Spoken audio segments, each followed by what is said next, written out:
ओम नमः शिवाय। आज सुनिए सावन मास महात्म्य में अध्याय 18 का वर्णन। महादेव जी देवी पार्वती से कहते हैं, हे पार्वती, इसके बाद शाल कनकटा देवी के पास जाएं। उनका स्थान सावित्री से दक्षिण तथा रैवंत से पूर्व दिशा में है। वे महान पाप पुंज तथा संपूर्ण दुखों का नाश करने वाली है। सिद्ध और गंधर्व भी उनकी उपासना करते हैं। वे महाप्रचंड दैत्यों का नाश करने वाली तथा महिषासुर मर्दिनी है। पुलत्स्य पुत्र विश्वकर्मा ने उनकी स्थापना की है। माघ मास की चतुर्दशी को जो उनकी पूजा करता है वह पशुधन से संपन्न, बुद्धिमान, विद्वान, लक्ष्मीवान और पुत्रवान होता है। इसके बाद दशरथेश्वर का दर्शन करें। पूर्व काल में सूर्यवंश के भूषण महाराज दशरथ ने प्रभास क्षेत्र में आकर अत्यंत कठिन तपस्या की। वहां पर एक शिवलिंग की स्थापना करके मुझे संतुष्ट किया और अत्यंत तेजस्वी पुत्र प्राप्त होने के लिए प्रार्थना की। तब मैंने उन्हें त्रैलोक्य पूजित पुत्र प्रदान किया, जिनका नाम श्री राम था और जिनका यश तीनों लोकों में फैला हुआ है। और आज भी त्रिभुवन के निवासी देवता, दैत्य, असुर तथा वाल्मीकि आदि महर्षि जिनकी कीर्ति कथा का गान करते हैं। उस शिवलिंग के प्रभाव से राजा दशरथ को महान यश प्राप्त हुआ। जो कार्तिक मास में कार्तिक की पूर्णिमा को विधि पूर्वक धूप, दीप और पूजा आदि के उपहारों से दशरथेश्वर की पूजा करता है, वह यशस्वी होता है। उससे उत्तर कोण में थोड़ी ही दूर पर भरतेश्वर लिंग है। भूतल में भरत नाम से प्रसिद्ध एक राजा हुए हैं, जिनके नाम से लोक में इस देश को भारतवर्ष कहा जाता है। उन्होंने मेरे विग्रह की स्थापना करके सहस्त्रों वर्षों तक यहाँ दुष्कर तपस्या की, जिससे संतुष्ट होकर मैंने उन्हें 8 पुत्र और एक यशस्विनी कन्या प्रदान की। इस प्रकार अभिष्ट मनोरथ पाकर राजा भरत कृत हुए और भारतवर्ष के 9 विभाग करके उन्होंने अपने पुत्र और पुत्री को एक एक भाग बांट दिया। वे द्वीप उन पुत्रों के नाम से ही प्रसिद्ध हुए। इंद्रद्वीप, कशेरु, ताम्रपर्ण, गभस्तिमान, नागद्वीप, सौम्या, गंधर्व तथा वारुणी, ये 8 द्वीप हैं और ये कुमारी नाम से प्रसिद्ध नवा द्वीप है। इनमें से 8 द्वीप जो उत्तर में स्थित थे समुद्र में डूब गए, गांव और देश आदि के सहित सागर में विलीन हो गए। उनमें से ये कुमारी नामक द्वीप ही अब शेष है।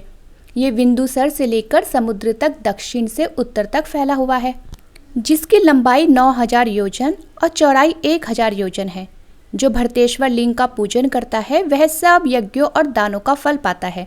जो कार्तिक मास की पूर्णिमा को कृतिका नक्षत्र के योग में भरतेश्वर का दर्शन करता है वह स्वप्न में भी भयंकर नरक को नहीं देखता। सावित्री के स्थान से पश्चिम दिशा में एक ही स्थान पर 4 शिवलिंग है। उनमें से 2 शिवलिंग तो पूर्व में है और 2 पश्चिम में है।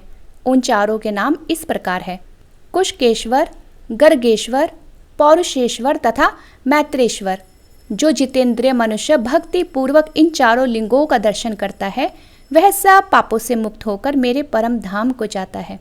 वैशाख शुक्ला चतुर्दशी को वहां स्नान करके ब्राह्मणों की पूजा करे और उन्हें यथाशक्ति वस्त्र दें। सावित्री के पूर्व भाग में गड्ढे के अंदर कुंतीश्वर नाम से एक शिवलिंग है।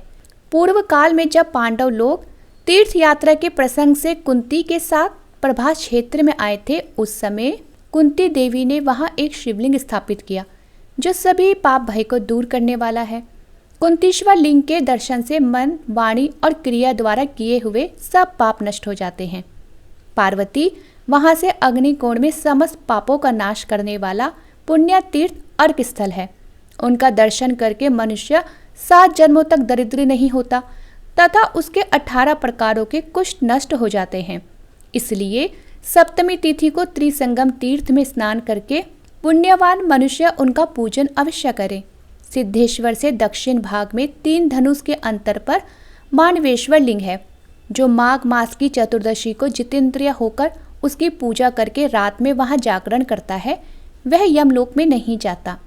वहीं पर पुष्पदंत ने कठोर तपस्या करके एक शिवलिंग स्थापित किया, जिसका दर्शन करके प्राणी जन्म मृत्यु में संसार बंधन से मुक्त हो जाता है और इस लोक तथा परलोक में मनोवांछित फल प्राप्त करता है। सिद्धेश्वर के पास ही थोड़ी दूर पूर्व की ओर क्षेत्रपेश्वर नाम का उत्तम लिंग है। शुक्ल पक्ष की पंचमी को उनका दर्शन करने से मनुष्य को कभी सर्प नहीं काटता। सरस्वती, हिरण्य और समुद्र का संगम देवताओं के लिए भी दुर्लभ है। उसका नाम मिश्रित तीर्थ है। वहाँ का जल सब जलों में प्रधान है, इसलिए वह उत्तम तीर्थ है। सूर्य ग्रहण आने पर उसकी महत्ता कुरुक्षेत्र से भी बढ़ जाती है। उस स्थान पर किया हुआ जप और दान कोटि गुना फल देने वाला होता है। मंकीस से पश्चिम भाग में कृतस्मर तीर्थ तक 10 करोड़ तीर्थों का निवास है। उसके भीतर रहने वाले कृमि, कीट, पतंग और सोपच आदि भी स्वर्गलोक में चले जाते हैं। फिर शुद्ध चित्त वाले मनुष्य के लिए तो कहना ही क्या है। कृष्ण पक्ष की चतुर्दशी तिथि को वहां स्नान करके जो पितरों का तर्पण करता है, उसके पितृ तब तक तृप्त रहते हैं जब तक आकाश में सूर्य, चंद्र और नक्षत्र प्रकाशित रहते हैं। देवी, ये त्रिसंगम तीर्थ बड़े बड़े पातकों का नाश करने वाला है। त्रिसंगम के पास ही मंकीश्वर लिंग है। प्राचीन काल में तपस्वियों में श्रेष्ठ मंकी नाम के एक महर्षि हुए हैं। उन्होंने मेरे विग्रह की स्थापना करके 10,000 से कुछ अधिक वर्षों तक वहां घोर तपस्या की थी। इससे संतुष्ट होकर मैंने उन्हें वरदान दिया। तभी से उस शिवलिंग का मंकीश्वर नाम प्रसिद्ध हुआ। जो माघ मास की त्रयोदशी और चतुर्दशी तिथियों को पंचोपचार से मंकीश्वर की पूजा करता है, वह मनोवांछित फल पा लेता है। महादेव जी कहते हैं, हे पार्वती, मंकीश्वर से नैऋत्य कोण में देव माता का स्थान है। वे गौरी रूप धारण करके वहां रहती है। सरस्वती देवी का नाम ही वहां देव माता है। उन्होंने बड़वानल से देवताओं की माता के समान रक्षा की थी। बड़वानल समुद्र में जलने वाली अग्नि को कहते हैं, इसलिए उन्हें देव माता कहा जाता है। जो पतिव्रता स्त्री अथवा पुरुष माघ मास की तृतीया को उनकी पूजा करते हैं, वे सभी अभिष्ट फलों को प्राप्त कर लेते हैं। जो वहां शक्कर युक्त खीर आदि से ब्राह्मण दंपत्ति को भोजन कराते हैं, वे 1 सहस्त्र गौरी कन्याओं को भोजन देने का फल पाते हैं। नगरादित्य से पूर्व दिशा में मित्रवन के भीतर जहां बलभद्र ने शरीर छोड़ा है, वे स्थान शेष स्थान कहलाता है। उसी को नाग स्थान भी कहते हैं। जो पुरुष त्रिसंगम तीर्थ में स्नान करके पंचमी को निराहार रहकर नाग स्थान की पूजा करता है तथा श्राद्ध करके ब्राह्मणों को यथाशक्ति दक्षिणा देता है, वे सब पापों से मुक्त होकर मेरे लोक में जाता है। नाग स्थान से पश्चिम दिशा में प्रभास पंचक नामक स्थान है, जो परम पुण्यमय आदि तीर्थ है। उसके पश्चिम भाग में प्रभास क्षेत्र है। उससे दक्षिण भाग में वृद्ध प्रभास है। उससे दक्षिण जल प्रभास है। उससे दक्षिण महाप्रभास है। इसके बाद कृत स्मर प्रभास है, जहाँ शमशान भैरव है। जो मनुष्य भक्ति पूर्वक इन 5 प्रभासों का दर्शन कर लेता है, वह जरा मृत्यु से रहित परम पद को प्राप्त हो जाता है। प्रभास तीनों लोकों में विख्यात आदि तीर्थ है। वह देवताओं के लिए भी दुर्लभ तथा महापातकों का नाशक है। प्रभास में अमावस्या को 1 रात व्रत रखने वाला पुरुष सभी पातकों से मुक्त होकर शिवलोक में जाता है। पुष्कर में स्नान करने से 7 जन्मों का पाप नष्ट हो जाता है। आदि प्रभास के आगे 3 धनुष की दूरी पर रुद्रेश्वर लिंग स्थित है, जहां मुझ रुद्र ने ध्यान लगाकर अपने तेज को स्थापित किया हुआ है। उसका दर्शन और पूजन करके मनुष्य सब वांछित फलों को प्राप्त कर लेता है। कृत स्मर से लगाकर मंकीश्वर तक महाशमशान है, जो पुनर्जन्म का निवारण करने वाला है।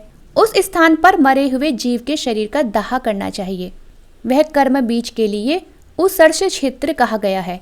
वह मुझे सदा अत्यंत प्रिय है। मैं तो कालांतर में भी उसका त्याग कभी नहीं करता। मेरे लिए वह अविमुक्त क्षेत्र से भी अधिक प्रिय है। सरस्वती का जल स्वतः पवित्र है। उसमें जहाँ कहीं भी स्नान किया जा सकता है, किंतु सरस्वती और समुद्र का संगम तो देवताओं के लिए भी अत्यंत दुर्लभ है। सब नदियों में सरस्वती नदी ही पुण्यदायिनी तथा समस्त लोगों को सुख देने वाली है। सरस्वती को पाकर स्वर्ग लोक में पहुंचे हुए मनुष्य सदा के लिए शोक मुक्त हो जाते हैं। सरस्वती का पावन जल पुण्यात्मा पुरुषों को ही प्राप्त होता है। वैशाख की पूर्णिमा तथा चंद्र ग्रहण के अवसर पर तो वह तीनों लोकों के लिए भी दुर्लभ है। अगर सोमवती अमावस्या को वहां स्नान का संयोग मिल जाए तो 100 कोटि पर्वों से क्या लाभ। मनुष्य की हड्डी जब तक सरस्वती के जल में रहती है, उतने ही सहस्त्र वर्षों तक वह मेरे लोक में सम्मानित होता है। जो समर्थ होकर भी प्रभास क्षेत्र में सरस्वती का दर्शन नहीं करते, उन्हें जन्म के अंधों और पंगों के समान ही जानना चाहिए। वे देश, वे तीर्थ, वे आश्रम तथा वे पर्वत धन्य है जिनके बीच में से होकर सरिताओं में श्रेष्ठ सरस्वती नदी निकलती है। जो त्रिभुवन को पवित्र करने वाली पुण्यदायिनी सरस्वती की शरण ले चुके हैं, वे संसार रूपी कीचड़ की दुर्गंध फिर कभी नहीं सूंघते। प्रभास तीर्थ में सरस्वती नदी स्वर्ग की सीढ़ी है। सरस्वती के दर्शन से मनुष्य राजसूय यज्ञ का फल पा लेता है। सरस्वती से बढ़कर दूसरा कोई तीर्थ ना हुआ है और ना होगा। जहाँ सरस्वती का जल समुद्र की लहरों से व्याप्त रहता है, उस संगम में जो भी मनुष्य स्नान करेंगे, हे देवी, वे प्रत्येक युग में ऐश्वर्यवान होंगे। जिन मनुष्यों का शरीर सरस्वती के जल से अभिषिक्त होता है, वे धन्य हैं, वे मुनि हैं और उन्हीं का निर्मल यश सर्वत्र फैला हुआ है। देवी पार्वती को इतना सा बताकर भगवान शिव कुछ समय के लिए मौन हो गए। इसके आगे की कथा आप सभी अगले अध्याय में सुनिएगा।